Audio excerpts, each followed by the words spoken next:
Good day, welcome back, and please join in to learn with me embedded system on ARM Cortex M4 series. We are on day 3. Today it's all about introduction to ARM Cortex M4 architecture. So what is that you will learn about today?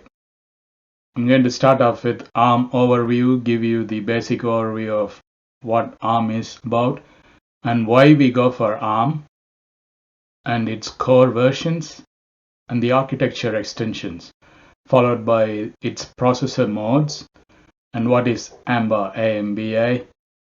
And we're going to learn about the architecture and the family and where M4 sits in the family.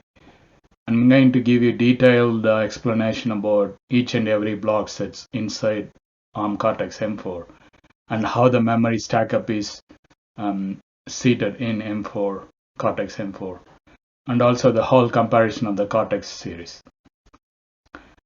So let's get in. Before getting into the deep end of this day, I would like to share you general knowledge about who we are. A2DG started by Anbukarasu brothers, Alex and Arul. My brother and I started this. We both have 20 plus years experience in the industry, and we would like to share that with you so that you can also be grateful to gather all the information, become successful as we are. Our mission is to convey at least 200,000 future professionals out there through our online learning platform so that you can study at your own pace wherever you are. Just a little bit about me. I am Arul P. Bukarasu. You can call me as Arul or APA as popularly as I would like to be. I have 20 plus years of experience working in Australia in various industries. Some of them I listed to you here. Uh, Directly or indirectly, I have involved with the whole embedded development life cycle. So as a result, I gained a lot of hands-on experience in the embedded systems industry, in VLSI, and in project management. So as a result, I would like to bring all of that and would like to teach you so you can get valuable information from me. There is a small announcement to make.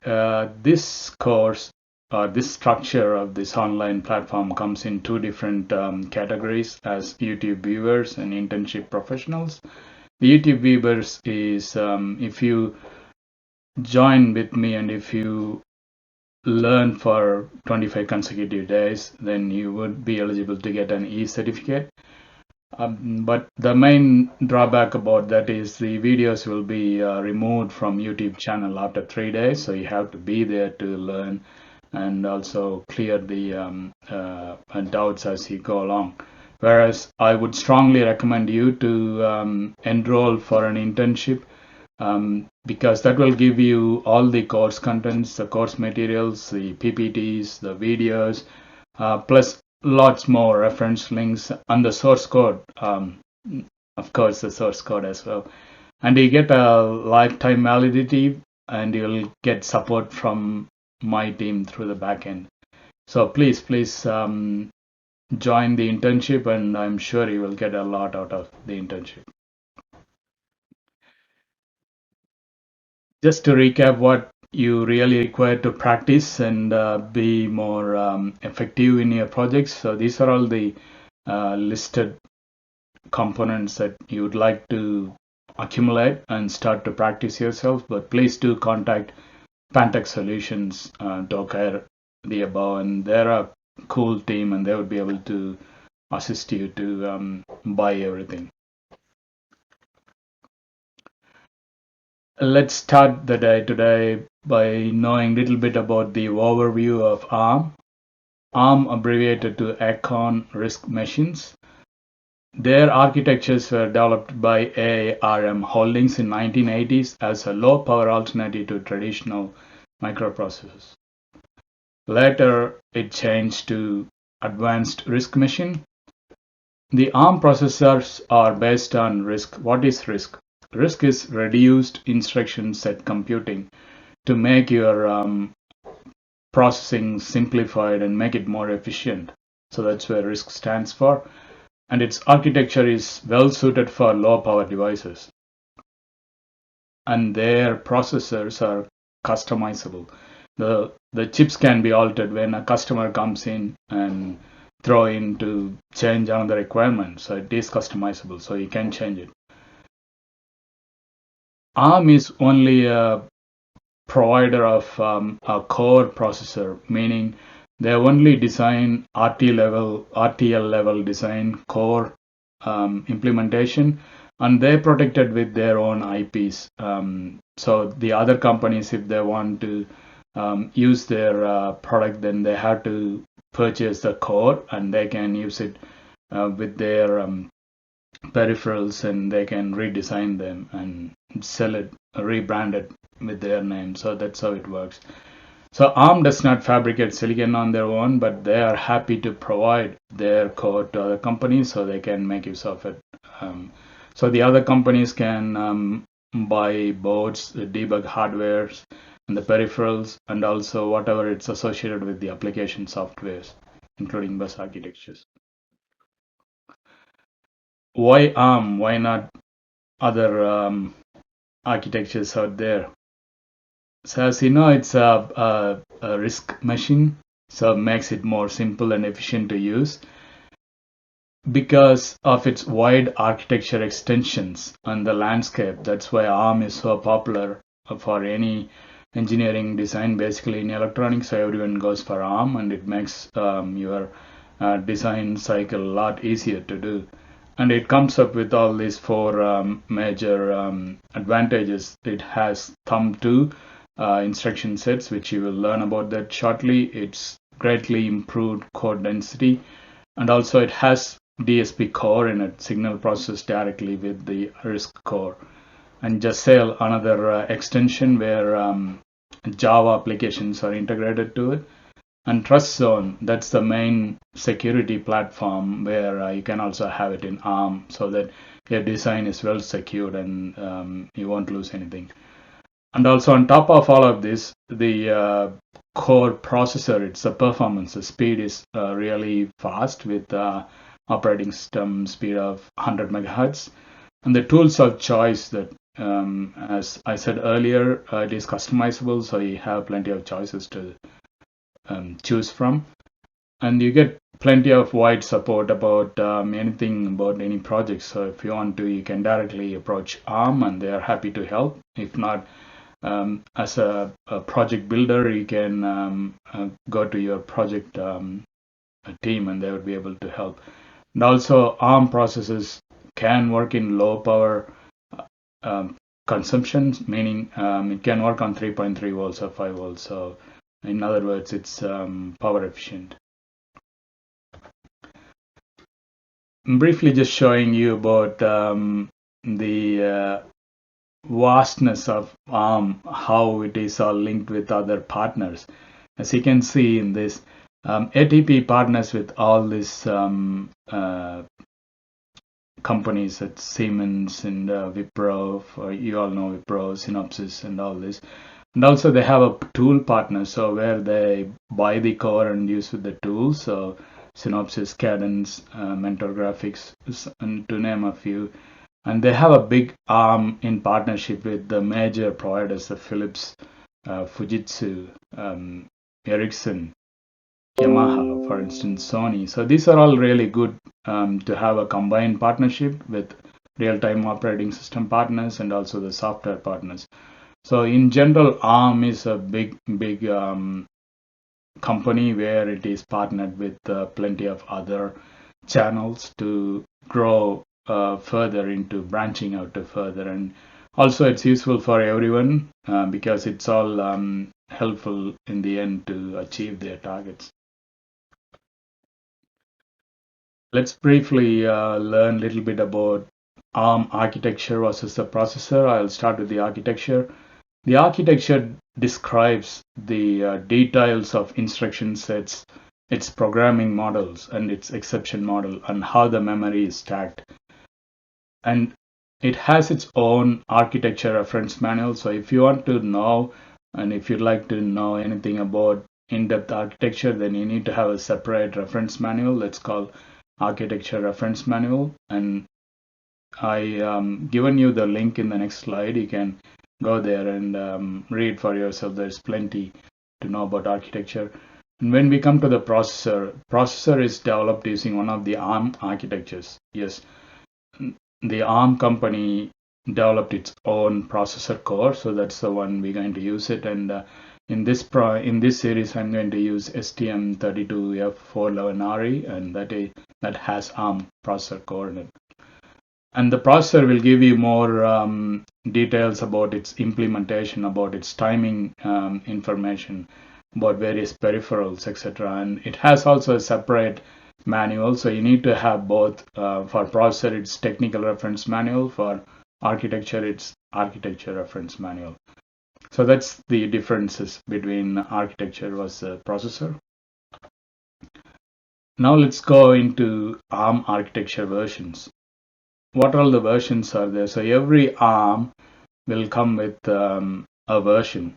Starting with version 5 has JSL and VFP, vector floating point units. And they moved to ARM version 6, which is a bit higher version, to version 5, which has basically both the VFP and JSL. And the ARM v7 has all the JSL, VFP, plus you got the security and the thumb-to instructions and the signal integrity division in their SMID. And ARM version 8 has architecture 32 and architecture 64. This is to use with crypto. So if you go to this link, I'll show you just a sec.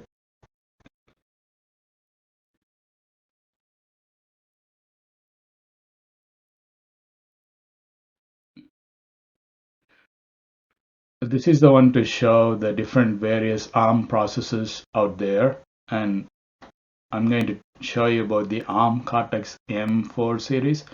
So that's the one which has the microcontroller profile. So M stands for microcontroller. And it has a thumb to instructions, a DSPs, a single precision FPU floating point unit. So precision is really key in designing. And hardware multiply and divide instructions with optional bit banding memory. So this is the really popular processor out there in the industry. So everyone wants to have at least a project to be doing with this.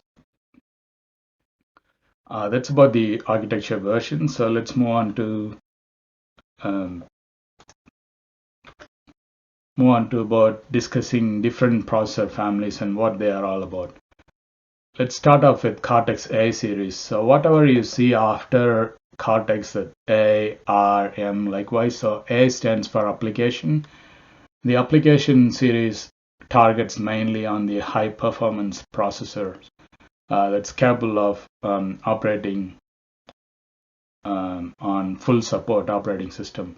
For example, if you read any smart books like e-books, when you read through the amount of speed that you're flicking through the page, and for instance for smartphones, so when you scroll up and down, so how efficient that is. And for digital TVs, so you can connect your smartphone with your digital TV, so things like that. It's all application based.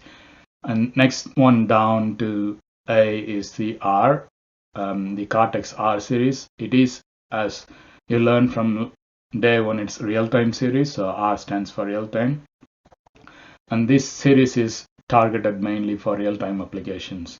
For example, the automatic braking system. So ABS, you all know about when you ride the bike, there is ABS brakes. Cars has ABS brakes, so that is one of the series they used in there. And the next one is the one we're going to concentrate in this course. It's Cortex M series. It's a microcontroller. M stands for microcontroller. It is really the best one in terms of cost effectiveness because it can be customizable for your needs. So for example, for smart sensors and different microcontroller to microcontroller communication, Cortex M is really good. And followed by that is a secure core series, which has SC000 and SC300. This is for more security, like the trusted zone that we saw earlier. So they have this series for that.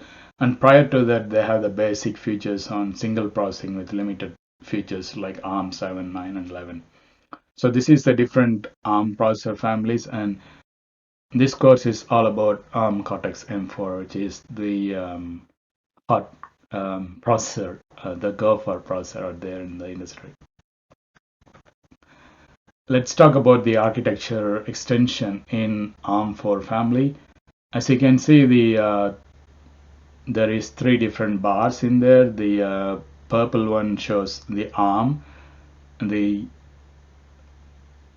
burgundy or some other color shows thumb2, and the dark gray shows thumb. So this is to give you a difference between the ARM instruction sets to thumb and the thumb2 instruction sets.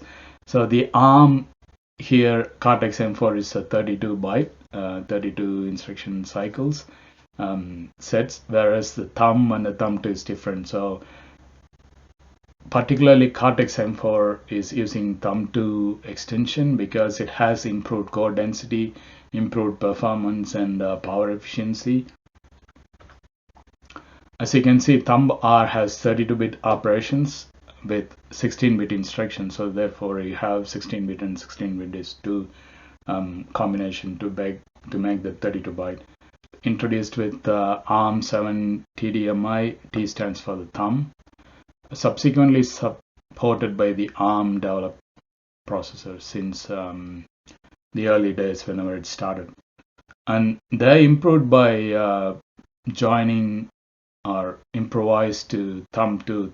Thumb2 has the combination of both 16 and 32-bit instructions, so that's why it has that improved core density and performance. So if you see in this bar, when you compare with ARM, thumb, and thumb2 is the best one in terms of core density and the performance. So it is 31% smaller in core density, and it's up to 38% better for the performance, overall performance. So that's why Cortex M4 uses this M4 architecture extension using thumb2.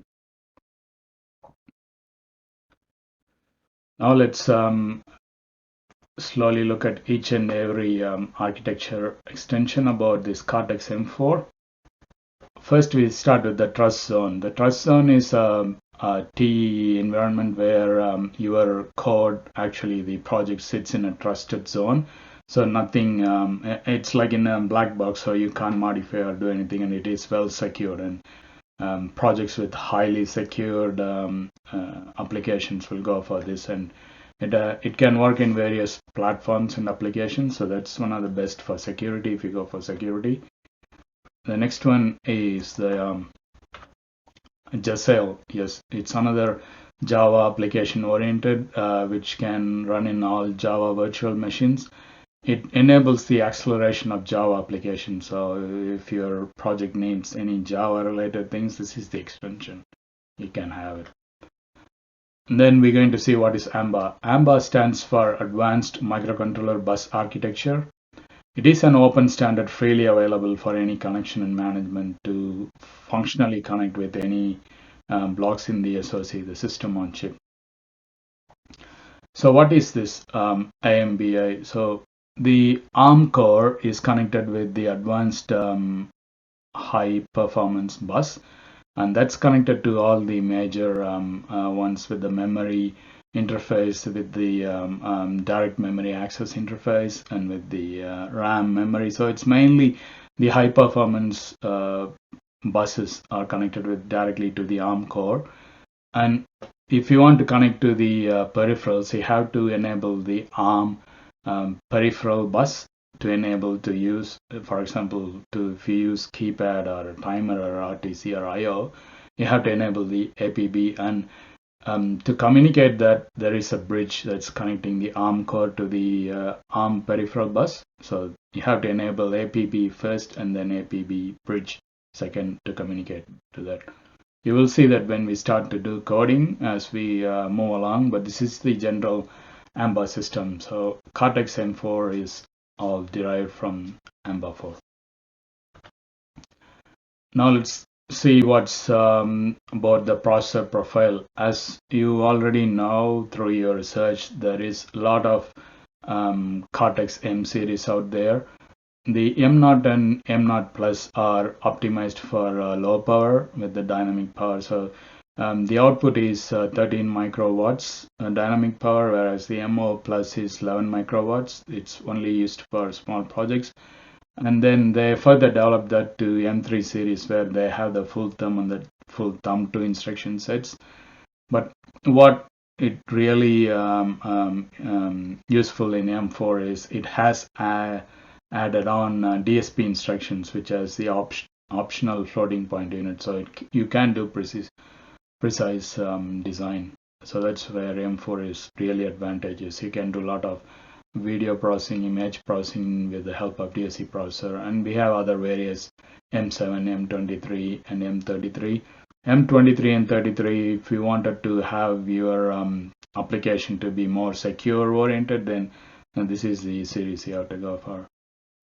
So this is the general processor profiles of various Cortex M series. Now I'm going to show you about the how and where M4 sits in the family tree. As I explained earlier, M0 and M4 are for smaller projects, and their core architecture is von Neumann.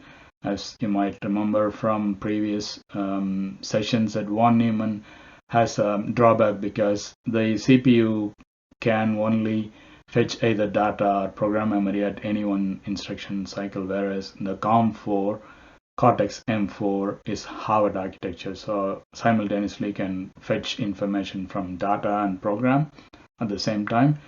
And it has a hardware and multiply, hardware divide, and saturated math. And it has its possible DSP extensions, and it has optional floating point.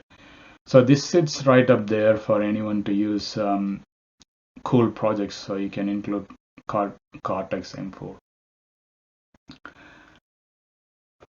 Okay, before moving on to ARM Cortex M4, I think we all need a bit of a break. So I'll give you a 5 minutes break, and I'll continue to teach you more in depth about the ARM Cortex. I'll see you in about 5 minutes. Go and enjoy the break.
welcome back. I hope you all enjoyed a bit of stretch and a bit of on the march jogging or whatever the case may be. Welcome back, and I'm going to show you and teach you the ARM Cortex M4 in detail.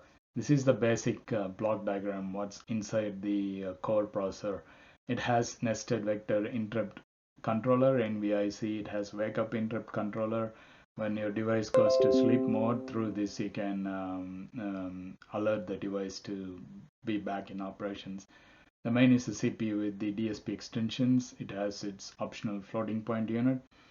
And when you talk about debug options, so it has debug access ports through a serial wire viewer. It has its data watch points and breakpoints, ITM instrumentation trace, macro cell trace, where you can be checking through printf sort of statements, and you got the embedded track macro cell trace. And the bus matrix is composed of, it has its own memory protection unit to protect everything in the Cortex series.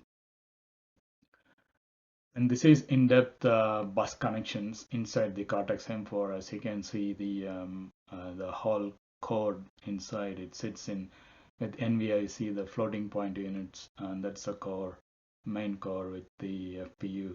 It has its memory protection, the data watch point and trace. It has the embedded trace macro cell, the trace point interface unit, and all the bus matrix that starts with I code, decode, and system HB. The debug point comes with a serial wire debug or a JTAG debug to debug your program. And wake up interrupt control. If your device, when it goes to sleep mode, through this interface, you can alert the device, get it to functional. Let's get deeper into understanding about what's inside in the core features. So the M4 Cortex M4 core series is a subset of thumb instruction set, which was defined in ARM v7 architecture. It has banked up stack pointer to stack up all your memory, and it is the hardware integer points here is divided into signed and unsigned divider, which you will learn when we start to learn about the programming. It has two different modes of handler program modes and the thread mode, which you will learn shortly what it is about. And it has thumb and debug states, different states. And the processor core supports for uninterrupted instructions on LDM, STM, push and pop, for low input latency. And automatic processor state saving and restoration for low latency for service routine for the interrupt ISR. If something gets interrupted, then it is got its own saving mode. And the has its own support V6 version. We're going to use this V6 version with big Indian and byte invariant or little Indian. What it is big Indian stores your magnificent most significant bit, and little Indian stores your least significant bit in your 32 byte word. So that's what it supports. So this is the main core features. Now let's move into floating point unit. The floating point unit comes with 32-bit instructions to form C-float precision data processing operation combined with MAC capability. You can multiply and accumulate to increase the precision. And also the hardware inside supports basic conversion, addition, subtraction, multiplication, division. And also you can do square root if you want to go further deep. And it is IEEE rounding modes that matches IEEE standards. And it has its own 32 dedicated precision registers with 16 double word registers. So a word is a 16 digit, and to get to 32-bit you need to use two 16 double word registers. The next one is we're going to talk about the nested vector interrupt controller and the wake up interrupt controller. The both has the low latency interrupt processing. It has external interrupts, and it can handle up to 240 priority interrupts. So again, you will know more about priority as we go deeper into how it is all configurable and customized. So the bits of priority starts from 3 to 8 configurations, configurable from 3 to 8. It has got dynamic reprioritization of interrupts and the priority grouping due to the priorities of the interrupt, so it can form its own group. And the process state automatically saves if the interrupt occurs and if it wants to exit and re-enter, so that state is saved. And as I said earlier, if your processor goes to sleep through this interface, you can alert the processor to get back to its functional mode.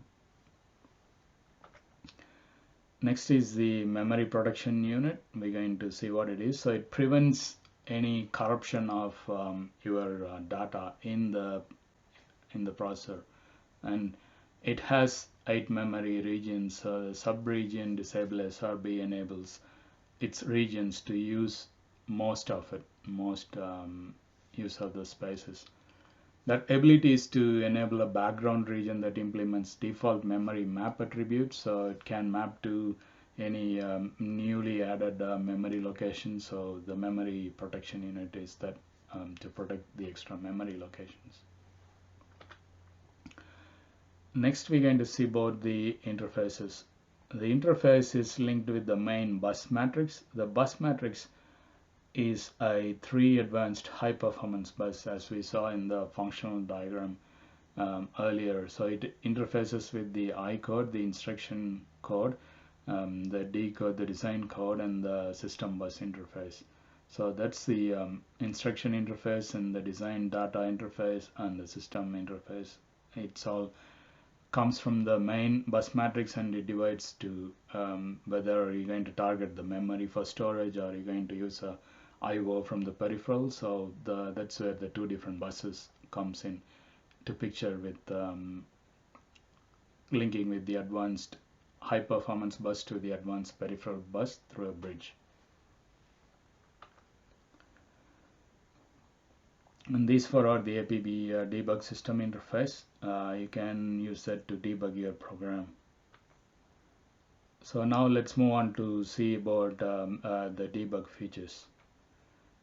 The debug features has what you can see as the embedded trace macro cell. It has the serial wire or JTAG debug port. It has an instrumentation trace macro cell.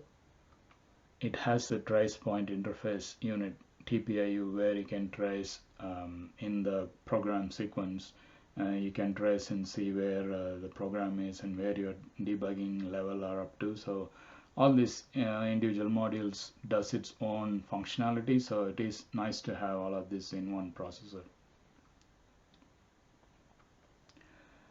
Now let's move on to learning about what's the programmer models out there. As you know from the first few slides back, there is two different modes. There is a thread mode, program mode, and a handler mode. The handler mode is if there is any the handler mode is if there is any interrupt that comes and knocks your door. For example, if when your processor is doing something, and if there is something it's interrupting, so it will stop at that time, and then it proceeds to what the interrupt priority is about, and it will loop again to go to the thread program mode. And the best programmer models comes with 16 register banks, so the R0 to R15. The R13 is used for stack pointers. The R14 is for link registers. The program counters, all your program based data comes in here, and it has special purpose registers with program status registers, PSR, the control and the prime mask, and the M4 series have even additional mask registers. It comes with two levels, privileged and unprivileged. So this is the baseline programmer model.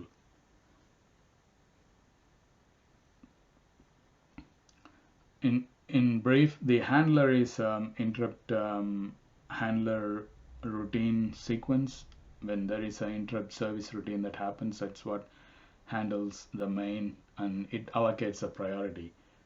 And the thread comes as a normal program. So from the handler, whatever it gets, the message from the handler, the thread by automatically with the privileged mode and the unprivileged mode, it acts to that and then send back its request back to the handler mode. So now let's get deep into the STM32F11RE block diagram. So I would like you to click on this link and get into the block diagram so I can give you an in-depth explanation about the block. So if you go to page 15 on this reference manual, sorry, it's loading, just one sec. I will maximize this and zoom this a bit so I can see.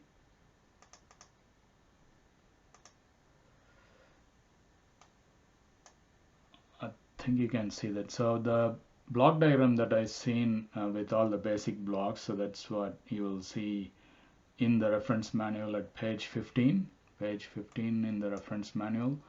And this is the in-depth architecture inside that block diagram. So it has got all the GPIO ports and it's connected through the advanced high-speed bus. If anything, that's talking to your memory for storage. So the direct memory accesses and all the USBs with anything high speed oriented, it's all connected to this bus, the high performance bus. Whereas when you want to interface a keypad, a display, or in this case the timers, it all has to be connected via a APB, the advanced peripheral bus, and through this you can communicate to the processor. And the peripheral bus again divides that into two, with APB1 and APB2. And the APB2, which has all the timers and the UART machines and the SPIs and the other, as you can see, the temperature sensors and the ADCs are connected through the APB2. If you go along with this block diagram, this is about in-depth about what each and every bus are doing. So I won't bore you much with this. Just this is to give you just a reference. Okay, just one sec.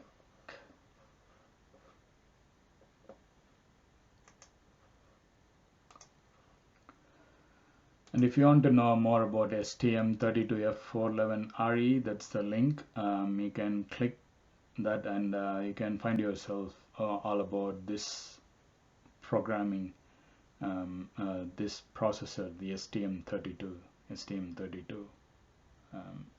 So I won't bore you with that. Okay, I'll give you just a little bit introduction about the memory architecture and the bus architecture by going into the reference manual. And this is to show you how the memory is mapped in your design in the ARM Cortex M4 series. Sorry, it's loading and it's loading. I'll bring it to you and show to you in a sec. This is on page 62 in the reference manual. Page 62. Yeah, just this is the picture I put in the slide. So this is just to show you how the memory mapping is sitting in. All the circle that you see in this diagram, meaning it's optional. You can connect, for instance, the ARM Cortex M4 instruction bus can be also connected to flash memory through iCode. Likewise, the data bus can also be connected via data code to flash memory. So this is just to give you an idea about how the memory mapping is sitting inside that memory protection unit that we discussed a little bit earlier. And this is the bus matrix to show how that memory from the various buses, how it's going to integrate and where it's all sitting in terms of the memory locations, like SRAM1, where it is sitting, SRAM2, and if it is connected to the high performance buses, where it's connected and how the memory is connected. For example, the system bus is connected to the high-speed bus. So this will give you the memory allocations about when you send some information to save and where it goes and sits in your processor tree, and this is how it is.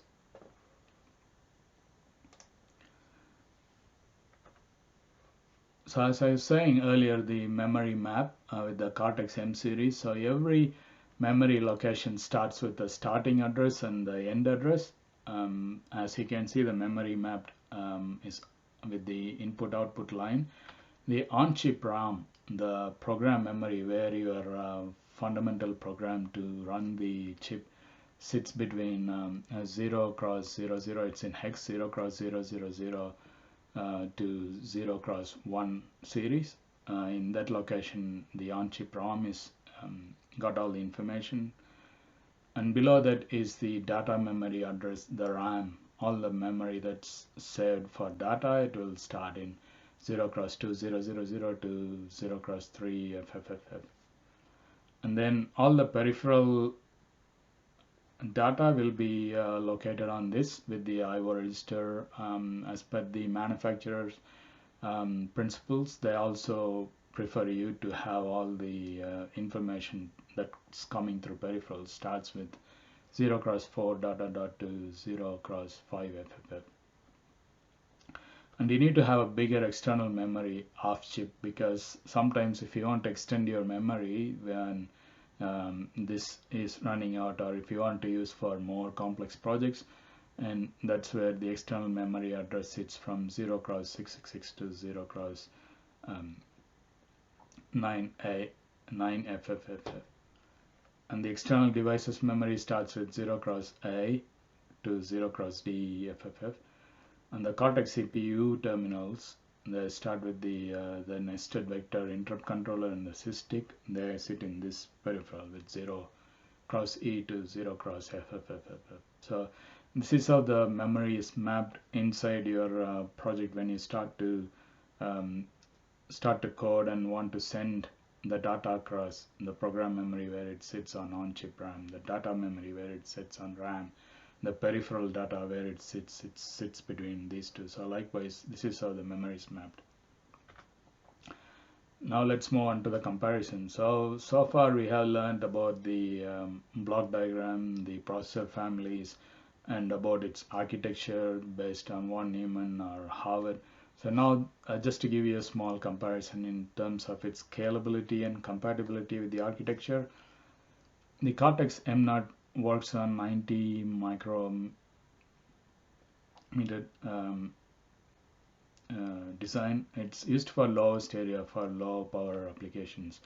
And then the Cortex M0 for further up, it's used for highest energy efficiency when your project needs higher energy rating. That's where it's used. And then they developed to ARM Cortex M3 for more wireless based for energy performance boosters that you use. And the series that I'm going to teach you here is the ARM Cortex M4, because it has got the blended DSP with the floating point and precision to add to that, and also it has a better high performance. So that's why the Cortex M4 is really good. And Cortex M7 is more advanced for more processing. If you want to do more processing, that's where Cortex M7 is used. So this is in general about all the Cortex M4 series. And just to recap about today, we learned about the top overview about the ARM and why we went for ARM and its core versions, different versions, V4 to V6, V7, the architecture extensions about the trusted zone environment, the JSL, how and where it suits to your project needs, and the processor modes, the thread mode and the handler mode. Sorry, I have a bit of a problem. And what is about AMBA, the advanced microcontroller bus architecture, and about the various different families about F4. And then detailed explanation about the block diagram and how the memory is stacked in your program, and a comparison of the whole M0 to M7 Cortex series. as I said earlier, from the first day, you're going to learn more about how to prepare your mind to learn and be more successful. So I sent you a YouTube link which was shared with my from my mentor, and this is from Frank Kearns. He explains about how a perfect day you could have. Like you can dream of having a beautiful day and how you're going to make things happen. Like how you can achieve your dreams by following certain things in a proper disciplined way. And I'm sure this will change your attitude towards others. Like everyone has their own goals and attitudes. So if you go through this video, then you will be more disciplined, more organized, the word to use, more organized to with your activities and tasks.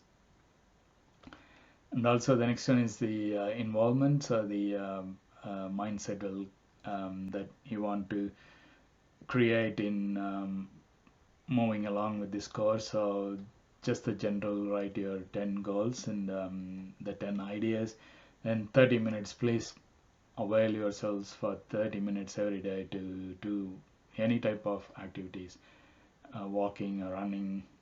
If you want to go to gym, do something in the gym, and at least please spend 15 minutes to meditate and pray, and also 10 minutes about visualizing about your goals, and about 10 minutes to plan for your day, and 2 hours of learning. So all this will fetch you 10 points. So whatever you are be able to do in the day, please do that, and then please share that achievement in the Facebook group, so everyone else will follow that and will get motivated and will help each other out to learn further. And that's not all. There is combo internships coming your way with embedded C programming with the current series Cortex M4, and just not far off, you have the bundle offer to come your way that will include all of this. So please stay tuned with me, and there is a lot there on offer for you. So I humbly and strongly advise you to join the internship program just for your own benefit, so you can get hold of all the materials that I'm going to use, the PowerPoints, the videos, and the backend support, and of course the source code for your reference. So this will be all useful when you want to prepare for that interview and land to that beautiful job that you are aiming to get. Because it's a lifetime validity, you can go back at any time and you can refer back, whereas the YouTube viewers, you can only see that only for 3 days. After that, everything will be removed, part of the YouTube deal. So I strongly recommend you to join our internship with A2DG, and we will look forward to providing you more services through our education system. And I thank you again so much for your patience on your day 3 to learn about in depth about ARM Cortex M4 series. And please go and get that lovely break that you deserved from the screen. And I'm Arul Anbukarasu. I'm signing off on behalf of A2DG. And until I see you on day 4, it's Huru from me. See you on day 4. Thank you. See you later.